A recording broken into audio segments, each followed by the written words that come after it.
Hi everyone, a very warm welcome to Skillshot. आज हम discuss करने वाले हैं एफएक्यूज के बारे में जो जीएसटीएन ने जारी किया है रिसेंटली इनवॉइस फर्निशिंग फैसिलिटी के बारे में। सबसे पहले स्टार्ट करते हैं कि ये आईएफएफ क्यों लाया गया। बेसिकली ये क्वार्टरली फाइलर के लिए जो जीएसटी-1 क्वार्टरली फाइल करते थे उनसे परचेजर डिस्करेज होता था, वो नहीं चाहता था उससे खरीदना सामान, बिकॉज उसके टू ए में बाद में रिफ्लेक्ट करता था और वो क्रेडिट बाद में ले पाता था।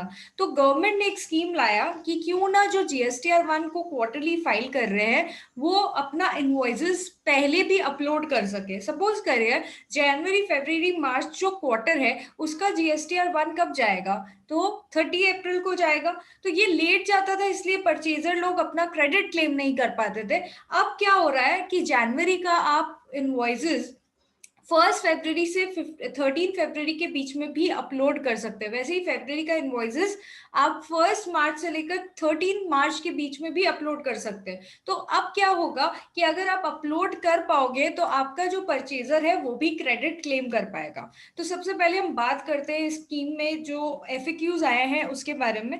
अगर आपको डिटेल में इसके बारे में जानना है तो आप मेरा वीडियो भी देख सकते हैं इनवॉइस फर्निशिंग फैसिलिटी स्कीम के बारे में, जो डिस्क्रिप्शन बॉक्स में प्रोवाइडेड है। So, what is IFF? Is a facility provided to quarterly taxpayer to file their details of outward supply in first 2 months of the quarter, and the facility will be similar to Form GST-1 but will allow filing for only following tables. ये सारे tables ही filing allowed होगा। तो ये basically आपका जो quarter है उसके first 2 months का आप फाइलिंग कर सकते हो इसमें। जैसे अगर मेरा जनवरी फरवरी मार्च का क्वार्टर है तो मैं जनवरी का फाइलिंग और फरवरी का फाइलिंग कर पाऊंगी। जनवरी का 1 फरवरी से लेकर 13 फरवरी के बीच में मैं कर पाऊंगी, और फरवरी का मैं 1 मार्च से लेकर 13 मार्च के बीच में कर पाऊंगी। तो क्या डिटेल्स जाएगा, basically B to B invoices जाएगा। बी टू बी इनवॉइसेस उसका क्रेडिट नोट कुछ अमेंडमेंट है, अगर क्रेडिट नोट या डेबिट नोट में या कोई बी टू बी इनवॉइसेस में अमेंडमेंट है तो वो डिटेल्स अपन डाल सकते हैं। Do I need to compulsory file my invoices in M1 and M2 of every quarter in IFF? ये जो फैसिलिटी है देखो ये कंपलसरी नहीं है, ये ऑप्शनल है। अगर आपका मन है तो आप डाल सकते हो। इससे आप ही को फायदा है क्योंकि आपका जो परचेजर है वो क्रेडिट टाइमली क्लेम कर पाएगा। Can I late file my invoices after 13th of the month? देखिए ये जो है कि late filing, no, the option to upload details by IFS will end after 13th of month. मतलब जनवरी का 1 से 13 तक ही, फरवरी तक ही डाल सकते हो। 13 फरवरी के बाद आप जनवरी का डिटेल नहीं डाल पाओगे। Any invoices remaining may be filed using IFF of the subsequent month और इन द क्वार्टरली फॉर्म जीएसटी-1। अगर आप सपोज करो कोई भूल जाते हो डालना इनवॉइसेस तो आप सब्सिक्वेंट मंथ के आईएफएफ में डाल सकते हो।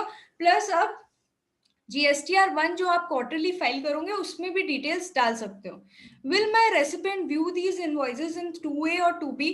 Yes, all invoices filed by you via IFF will flow in form 2A and 2B। मतलब आपका जो भी परचेजर है वो व्यू कर पाएगा, उसको प्रॉब्लम नहीं आएगा, वो अपना क्रेडिट अकॉर्डिंगली क्लेम कर पाएगा।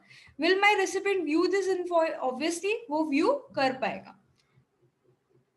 नाउ एक और क्वेश्चन पूछा जा रहा है कि is there any late fees applicable on late filing of IFF? कोई लेट फीस नहीं है, ये ऑप्शनल फैसिलिटी है। आपका मन है तो आप करो, आपका मन नहीं है तो आप मत करो, कोई जबरदस्ती नहीं है, लेकिन ये इससे आप ही को फायदा है। ओके, अच्छा, प्री रिक्रूजिट्स क्या क्या है देखते हैं।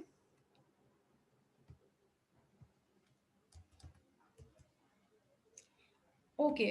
Prerequisites for filing IFF are: the taxpayer should be a registered taxpayer as regular and opted in or out of composition. तो obviously regular taxpayer है। The taxpayer should have valid user ID password होना चाहिए। Should have opted for GST-1 on quarterly frequency। Obviously जो GST-1 quarterly file कर रहा है उनके लिए ये ऑप्शन है, जो मंथली फाइलर्स है उनके लिए नहीं है। Okay, where I can view the IFF form to be filed for a month? अब क्वेश्चन ये आता है कि कहाँ पर मुझे ये मिलेगा। तो to view the IFF form for M1 and M2 of any month, because मैं अगर एक क्वार्टर का फाइल कर रही हूँ तो मैं जनवरी और फरवरी का ही करूंगी, मार्च का तो मैं 30 अप्रैल जो मेरा नॉर्मल GSTR 1 का ड्यू डेट है उस टाइम कर लूंगी। तो नेविगेट क्या करना है, रिटर्न में जाना है, सर्विसेज में जाना है, रिटर्न डैशबोर्ड में जाना है, और फाइनेंशियल ईयर और रिटर्न फाइलिंग पीरियड जो आप नॉर्मल GSTR 1 या 3B फाइल करते समय चुनते थे, तब वो आपको सर्च करना है, और the pending IFF form will be get display, वो आपको डिस्प्ले हो जाएगा। Will IFF option be available every month? No, IF से अब क्या पूछ रहा है, क्या हर मंथ ये अवेलेबल होगा? जैसे सपोज करो मेरा क्वार्टर है जनवरी फरवरी मार्च, तो खाली जनवरी और फरवरी के लिए ये अवेलेबल है, ये मार्च के लिए अवेलेबल है, मार्च के लिए आप GSTR 1 फाइल करो। No, option will be available for month 1 and month 2 for every quarter. The option to file such invoices will expire by the 13th of next month. Obviously जनवरी का अगर आपको IFF यूज करना है, invoices डालनी है, तो आप 1 फरवरी से 13 फरवरी तक डाल सकते हो, 13 फरवरी के बाद आप नहीं डाल सकते, तो आपको सब्सिक्वेंट मंथ में डालना होगा। अच्छा, enter details in various table, do I have to re enter the details enter through IFF in GSTR 1 for the quarter? अब एक बहुत इंपॉर्टेंट क्वेश्चन आता है कि अगर मैंने IFF में ऑलरेडी डाल दिया है, तो क्या मेरे को GSTR 1 जब मैं क्वार्टरली फाइल करूंगी तो वापस डालना पड़ेगा? ऐसा कुछ नहीं है, आपको वापस डालने की कोई जरूरत नहीं है, आप ऑलरेडी अगर डाल चुके हो तो। Does IFS includes all the tables that are there in form GSTR 1? ये एक बहुत इंपॉर्टेंट क्वेश्चन है कि IFF क्या हर एक टेबल इंक्लूड करेगा जो GSTR 1 में है? नहीं, वो खाली B2B इनवॉइसेस का ही करेगा। B2C अगर आपको डालना है किसी भी मंथ का, तो आपको GSTR 1 में ही डालना पड़ेगा। तो ये basically B2B credit note relates to B2B, B2B amendment कुछ हो रहा है, क्रेडिट नोट या डेबिट नोट का कुछ अमेंडमेंट हो रहा है, वो ही इनवॉइसेस रहेगा आपका, वो ही डिटेल्स आपको डालने दिया जाएगा IFF के थ्रू। अगर आपको B2C डालना है या B2C अमेंडमेंट डालना है, B2C लार्ज डालना है, तो आपको सिंपली जाना पड़ेगा GSTR 1 में।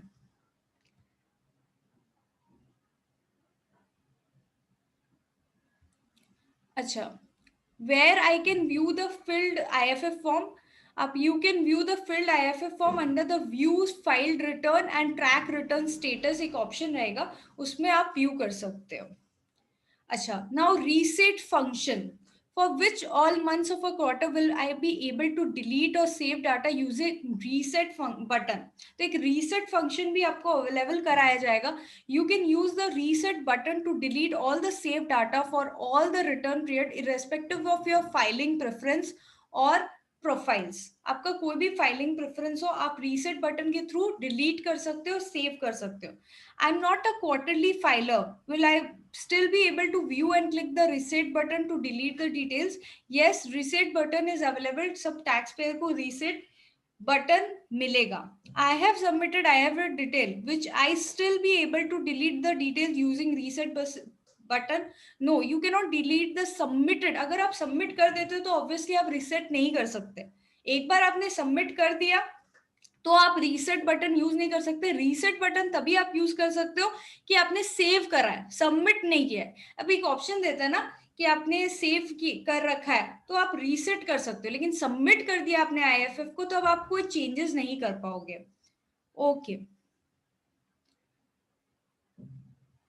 how can I view the summary of the details that I entered in different tiles of IFF? You can generate summary, आपको पहले भी मिलता था GSTR 1 में, इसमें भी generate IFF summary आपको मिलेगा, तो उससे आप generate कर पाओगे।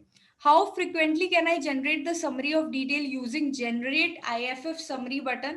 The summary is generated by the GST portal at an interval of every 30 minutes. In case you want to see the summary instantly, you have to add the invoices. You can generate the summary by clicking the generate IFF summary button. However, summary can be generated only at an interval of 10 minutes. मतलब 10 minutes के interval में 10 minutes के दौरान आपको मिल जाएगा summary. Okay. Earlier 10 minutes अगर आपको चाहिए तो फिर you will notice an error message, एक एरर मैसेज आएगा तो 10 मिनट आपको वेट करना पड़ेगा समरी के लिए।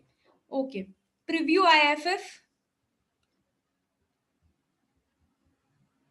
ओके, देखते हैं क्या है ये प्रीव्यू IFF में। Do I have any option to view the details that I filled in IFF form before submitting? Obviously आप प्रीव्यू भी कर सकते हो, ठीक है, प्रीव्यू भी कर सकते हो आप IFF फॉर्म को। Acknowledge and submit, I fill the details in all the relevant, how do I submit? Submit button जैसे आपका GSTR 1 में सबमिट बटन था, आप वैसे ही इसको सबमिट कर सकते हो। I have submitted my GSTR1 और IFF, can I make changes? Very important question, ये बहुत इंपॉर्टेंट क्वेश्चन। मैंने सबमिट कर दिया है GSTR1 या IFF, अब मैं क्या चेंजेस कर सकता हूँ? The submit button will freeze the invoices, मतलब आप एक बार अगर सबमिट बटन डालते हो, क्लिक करते हो, तो आप चेंजेस नहीं कर सकते। You will not be able to upload any further invoices. In case you have missed any adding any invoice, you can upload these invoices in the next month. अगर आपने सबमिट कर दिया तो आप नेक्स्ट मंथ ही उसको upload कर पाओगे। Is filing of GSTR1 IFF form is different from filing GSTR1 or any other return? अगर आप GSTR1 आराम से फाइल करते हो तो IFF भी आप आराम से फाइल कर पाओगे।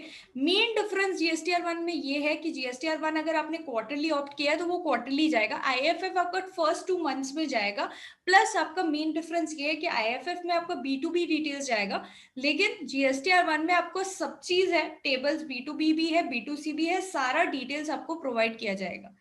विच call option can I use to file GSTR1? आप EVC से भी यूज कर सकते हो। देखिए, आप फाइल कर सकते हो DSC से भी और EVC से भी।